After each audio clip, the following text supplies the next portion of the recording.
Hey guys, in this video I'm gonna talk about 3 things, 2 builds that I quit, which is life-based Occultist Essence Drain, Lancing Steel build, and the main topic will be about the Doedre skin. As always, timestamps will be in video description. So, Doedre skin unique body armor in 3.5 got slight buff and a big quality of life improvement. In the Abyss League I did 3 videos about Doedre skin and even called it very clunky and very unpleasant to play with, but since then I was a big fan of this body armor. So, with this body armor you can basically apply more than 6 curses to enemies. The body armor has an unique Doedre's Effigy skill which uses blasphemy and applies all the curses inside this body armor, and it ignores the curse limit. Now, while the Doedre's Effigy looks like a totem, but it's not actually a totem and it does not benefit from totem nodes. It is now instant cast and you can place 3 effigies. But we don't stack with each other, it's just for the more AoE coverage. And because of instant cast it feels so good to play with it because it does not interrupt your other actions like casual channeling. Of course bosses do have a big reduction to curse effectiveness, but being able to apply 6 curses to bosses is a pretty big deal. And if you are Occultist, Profane Bloom can apply curses even to hexproof enemies. Despite the wording on Profane Bloom saying that your curses can apply to hexproof enemies, it still counts as your curse and not Effigy's curse. I guess somehow. The effigy thing can be destroyed, but it does have decent amount of life and you can summon 3 of them. You can place it quite far away from you, but not across the whole screen. However, this body armor has a massive drawback because you kind of have to use some body MTX because otherwise it just looks disgusting. Or you can just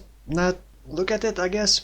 Well, in this video I'm not gonna talk too much about my build because it's not finished and I want to finish it before making a full build guide video about Winter Orb Casual Shining Ice Spear with Doedre skin. But for mapping it does feel really good. Enemies almost never even attack me because they are frozen all the time and they are very slow and weak, of course. Currently I am using these curses. Temporal Chains, which slows enemies down, especially works very well in combination with Aspect of the Spider. Then Enfeeble to make enemies do less damage. Frostbite, Elemental Weakness for more damage. Warlord's Mark for Life Leech and Mana Leech a bit. And Projectile Weakness for extra pierce, extra damage and knock enemies back. This body armor also works very well in combination with Doedre's Corn Helmet, which is ES based and gives 20% elemental damage and up to 20% increased damage with hits and ailments per curse on enemy. So with this helmet and Doedre's skin and 6 curses, you can get 140 increased elemental damage. Or you could even go for 8 curses or even more. I used this combo in the past on Whispering Ice build and it does work much better on a CI based build because both the helmet and the body armor has no life and no resistances, but a decent amount of energy shield. I may even redo Whispering Ice build, but the last time I played with Whispering Ice I'm still getting nightmares. Anyway, sadly I could not fit Doedre's Corn Helmet onto this build because the build is pretty squishy as it is and it was pretty difficult to deal with some bosses, but at least for the clear speed it feels amazing. Hopefully I should be finishing this build tomorrow and do the build guide video next year.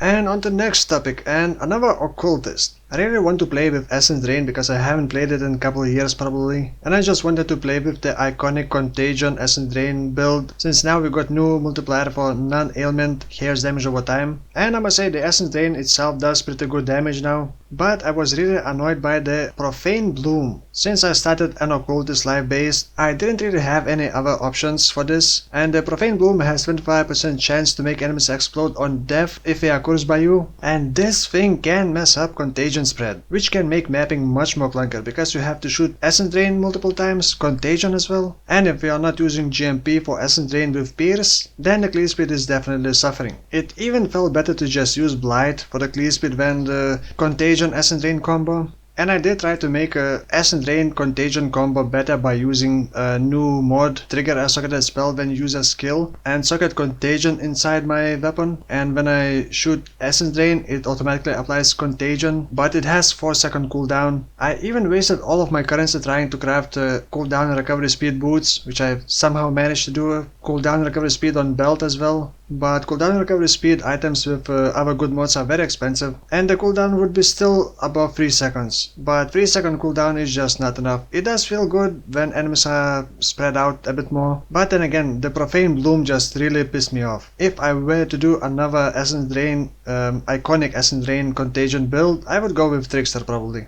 And lastly, let's quickly talk about Lancing Steel build that I tried to do. I wanted to use double Paradoxica weapons, but not because of the quadruple damage, because, well, it doesn't work that way, it just doubles your damage. The problem that I had was not really the damage, well, the damage is was also a problem, but the main problem was the clear speed with the Lancing Steel. If you want better clear speed, you kind of have to use GMP for Lancing Steel, but then again, bossing doesn't feel very good with it, and I refuse to use Shattering Steel because of how ugly it looks. But despite what most people think, Lancing Steel is, or at least can be, pretty decent. To make it feel good, you kind of need 100% or as close as possible to 100% chance to impale, and as a champion you get up to 7 impales, and if you got 100% chance to impale, that's like 70% more damage. However, it takes a bit of time to ramp up the stacks, and that's why it feels weak. While the Lancing Steel's middle projectile always impales, but the other projectiles don't have the higher impale chance. And if you don't have enough chance to impale from other sources, then the clear speed just feels, well, not great. And the doorways, oh my god, the doorways. Overall, Lancing Steel is kind of like a spectral throw without the return mechanic. It may even feel better for the single target because spectral throw kind of needs slower projectiles, which makes it very awkward to attack enemies from a bit further away, while Lancing Steel has like a kind of an opposite problem where it feels bad if enemies are close to you. Oh, and I wanted to briefly talk about the potential of Paradoxica weapon. It's kind of cool how you can adapt a unique weapon to your build instead of a build to unique weapon by changing the 2 veil mods on the weapon. The weapon itself only comes with attacks with this weapon deal double damage, and then 2 veil mods. I tried testing the chance to deal double damage while focused mod, but it doesn't seem to be doing quadruple damage. And dual wielding them of course doesn't provide you quadruple damage because it is local to each weapon, but dual wielding these weapons can still provide big benefits. For example, non-hair's damage as extra hair's damage, while dual wielding can provide a big damage multiplier.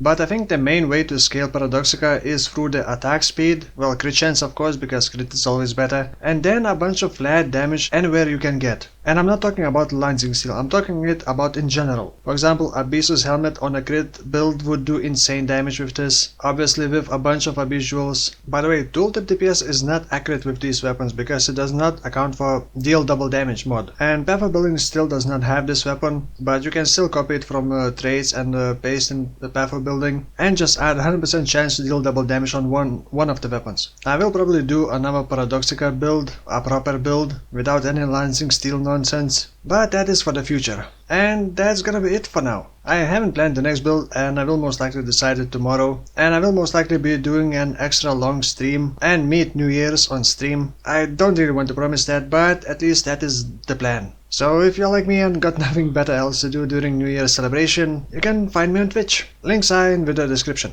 Thank you for watching, have a great New Year's, and I'll see you in 2019.